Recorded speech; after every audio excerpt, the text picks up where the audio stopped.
Do me a favor and see if you can relate to this. I think the part that bothers us the most about our hemorrhoid issues and flares is the amount of scariness, the amount of anxiety that those episodes cause. And you can tell by reading on the internet, reading people's comments and stories, that you can understand how people are very confused about our hemorrhoids and how our anus works.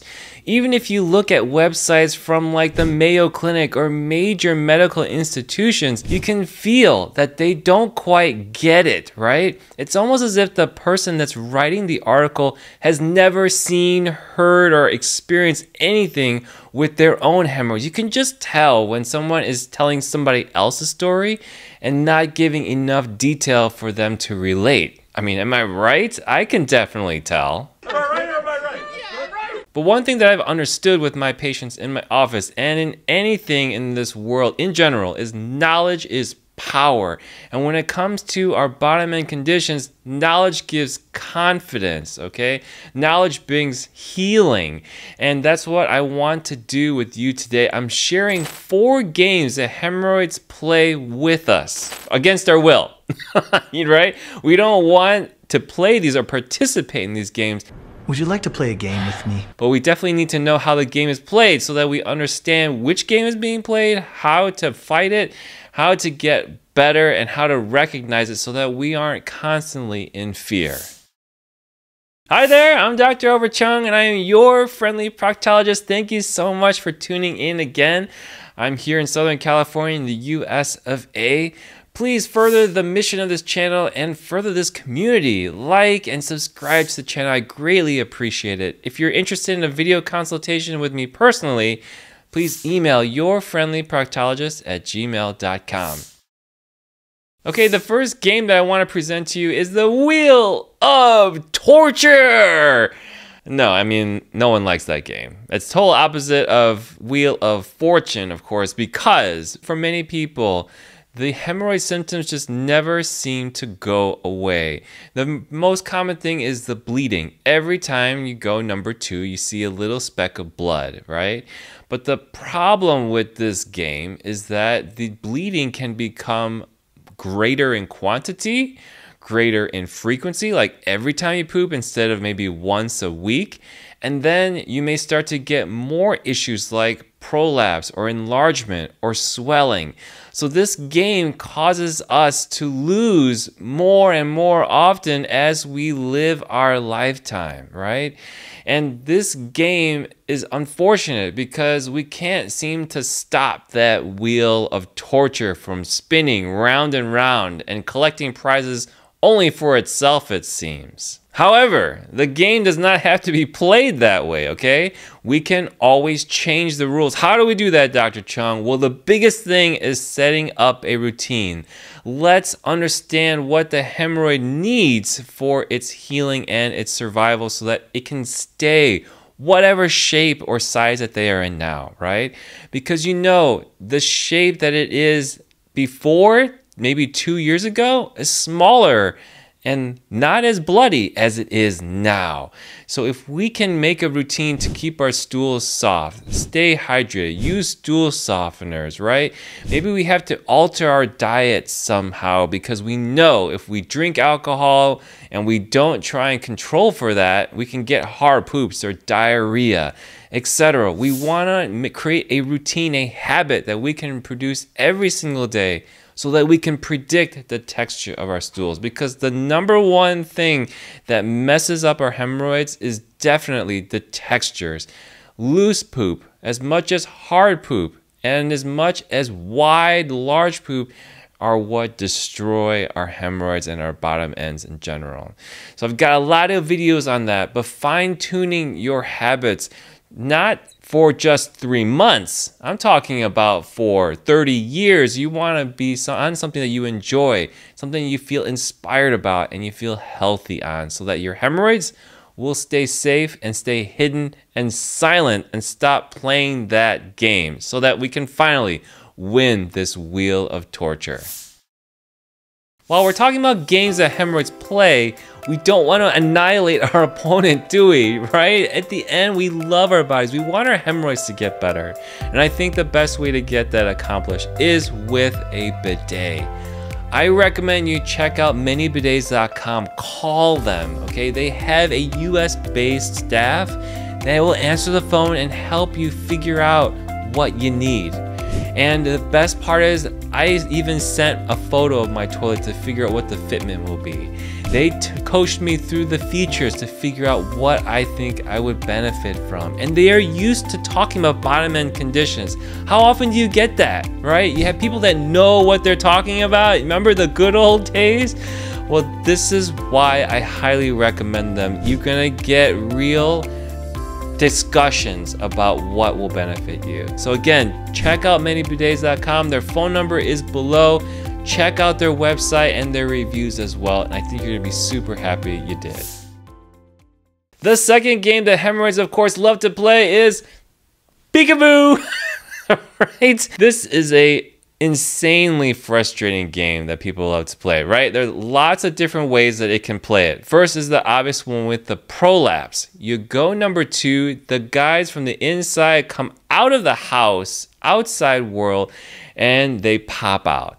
Many times it's a very tactile feeling. You can actually feel those guys sliding out and then enlarging on the outside. What do people do to get rid of them? Maybe they go up by themselves. Maybe you have to use your finger or a glove or maybe some cream on them so that they can go back in. But having them on the outside is extremely uncomfortable. It makes many activities that you want to do uncomfortable. Maybe it even stops you from doing some of your activities. And this peekaboo thing of like standing in the shopping mall for like 30 minutes, people can feel the hemorrhoids popping out. This is a real story, okay? I'm not making this up. This is a huge struggle, and what it serves to do with this peekaboo game is isolate people. And I think that is the saddest part, right? You want to go out with your family, but you can't stay out long, or you got to find a bathroom immediately nearby or be conscious of it. It's super frustrating. I can totally get that. What's another version of this peekaboo game is, of course, with external hemorrhoids. The story how this goes is they get a swollen grape on the outside. Maybe it might be a smaller bead of some kind.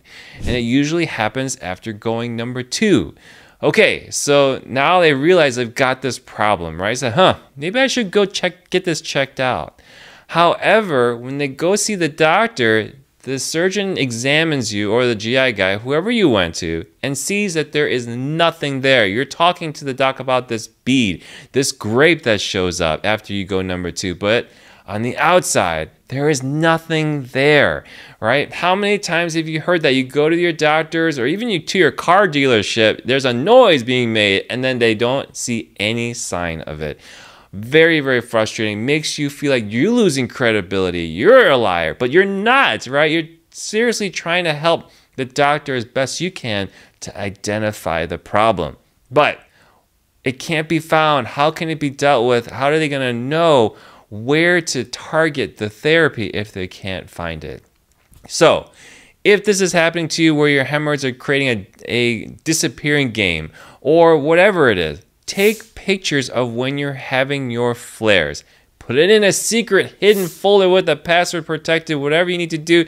Don't put it on your cloud, okay? And present it to your doctor so they know where it is positioned. How big is it? How extensive is it? These are the things I'm looking for in order to present you with solutions, and it is extremely meaningful to me if you have photos or pictures, because it really helps me verify with the patient, like, hey, I see this here. Does this guy get larger? Does this guy, et cetera, et cetera. I can verify with you. And that's the biggest thing. We can talk about things all day long, but if you point to something and target it, be able to say, we understand each other, we know exactly what we're talking about, huge difference there, and it makes it for being a less anxious experience for the patient. Game number 3 that hemorrhoids love to play is the waiting game. Oh my god, this is the most painful one in my opinion, right? Because if you're imagining like you're in the car with your kids, this is an analogy, they're in the backseat, you're trying to go to the amusement park, what are they saying in the background? They say, are we there yet? Are we there yet? Driving you nuts, right? Well, when we have a hemorrhoid flare, we want to know when it's over. And the fact is, the hemorrhoids which are in the driver's seat don't give us any feedback whatsoever. We don't know if they're getting better with the things we're doing, like creams and stuff like that. We don't know if they're getting worse, or if things are on the tail end of getting better, right? The fact of the matter is that we have sensation of the pain and discomfort, but we have no other feedback signals. How do we know when to see the doctor? Like, dang it, how long do I gotta suffer with this, right? That's what's going on through people's head. I totally understand you. But the thing of the matter is that it takes 2 to 4 weeks for a hemorrhoid flare to get better. And it depends on the severity. If it's a worse flare, it's going to take a longer recovery. Why is that, Dr. Chung? Why does it take so dang long? Well, the first thing is that this equipment we have down there is extremely fragile and weak. Okay, I don't know how natural selection and evolution got us here, but I'm telling you, the people who have ironclad anuses made of steel need to be selected to mate, okay? And the rest of us just need to peace out in peace, okay? Because we need to do our future generations a favor and not have hemorrhoid issues, right? Of course, the other thing is the anus sees a lot of action, and being as weak as it is very, very vulnerable to hard poops, diarrhea poops, pooping too frequently even. The anus hates its life many times in our lifetime, and we have to deal with all these things. So of course we're going to see our doctors get treatment, get creams, do sitz baths and stuff like that, right? But the hemorrhoids are going to take as long as they need to. There is no bandage really to kind of make them silent for a while, is there? There just isn't. And that's what's really frustrating about the hemorrhoids. They keep letting us know that they're hurt until one day they decide not to again. The last game I want to talk to you about is the least known or least well understood. I have not seen this mentioned anywhere on the web, YouTube video or whatnot. And that is to poo or not to poo. It's kind of like deal or no deal, right? The signals coming from the anus are very confusing, and we may not be convinced we need to go, or maybe we do. Or is it going to be right this time? Is it the right time where are you going to make it easy for me? Or are you going to make my life hell? Right? Am I going to be stuck on the toilet waiting for you for about an hour or two? What's the deal? Are you going to make a call, make a deal, or not? The most common version of this game is when the hemorrhoids swell up and trigger the brain to thinking, hey, we got to go number 2. There's something in our rectum to poop out. But in actuality, there isn't. So they're sounding a false alarm. How does this happen? Usually people are going number 2. They have their first movement of the day. It goes actually pretty good. But the thing is that afterwards they may have a little bit of prolapse maybe, but definitely the hemorrhoids are starting to fill up with blood because that's normal. We sit and we poop. The blood is rushing down to our anus. Of course, we're pushing a little bit. That is normal, right? And so you get up off the toilet and you're thinking to yourself, oh man, that satisfying feeling that I was done pooping, everything is evacuated? How come I don't get that anymore? Huh, body? Huh, anus? Where did that signal go? How come it's changing now to the point where it's like maybe 70-30, 60-40 satisfied, right? Not 100%, so you're not sure whether you need to get up off the toilet. You're not sure if you're going to have to return again, but almost certainly you do, because you're looking for that 100% satisfaction feeling. Then the second bowel movement, you may have a tiny little nugget pop out, and some people may register some satisfaction and they feel better afterwards. Many people, the majority of people, even if they get that nugget out, still have that dissatisfaction, right? Or maybe the sensation grows even more. People become more upset because the fact is those hemorrhoids are swelling up more. Now you've sat down twice in the toilet. Now gravity is pulling down more blood. And people go through the cycle where they may need to go back to the toilet about 5, 10 times all in the morning. Their morning day is just destroyed. They can't go out until this situation is over. They can't start their errands, and it becomes a huge mess. You see, the basic foundation of this game is that the rectum is a storage tank. And if the storage tank is full, that's when the body will signal to our brain, hey, we've got a full load. Let's go unload it in the toilet, right? When all the machinery should activate, which, by the way, pooping, super complicated phenomenon here, okay? Once you get that poop out, the second poop should be it should be a decent amount, right? It should fill up our rectum a good amount where you feel like it's worth going back.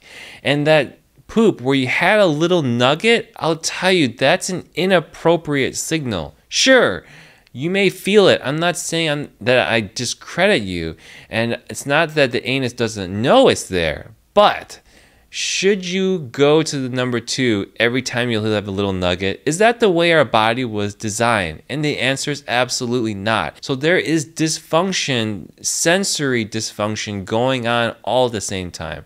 The nerves at the anus and the rectum, right at that junction there, are very important for our sensation, and this is where things are getting screwed up. There's nothing wrong with the nerves, it's because of the swelling. Maybe it's your anal spasm that's also creating this poo or no poo game. Either way, very frustrating. It can be very helpful to see a specialist to see where your symptoms are lining up with the diagnosis. These 4 games are super terrible, but you know what? I honestly don't think the hemorrhoids enjoy playing them either. But the thing is that they're so annoying. They just don't stop giving us distress signals, and they stop us from living our lives for the smallest, seemingly smallest little things. And I think that is the worst part about it. So I hope that this video gives you some framework around your symptoms and gives you understanding of how to take care of yourself. The one thing I recommend you consider getting for yourself is a bidet. It's been a life changer for me, no joke. And the guys at Many Bidets have been super awesome in helping me get settled in. You know, it's been very helpful for my hygiene. It's been very helpful for my spasm and my fissures and my overall comfort, okay? They've got a ton of different inventory, different products for you to try out and look at. But the biggest thing here is the manybidets.com customer service is a human being, all in the US of A. They know our conditions, they know what we struggle through. So feel free to talk to them about your testimony so that they can help you help yourself. Again, check out manybidets.com. I will see you in the next one. Bye-bye.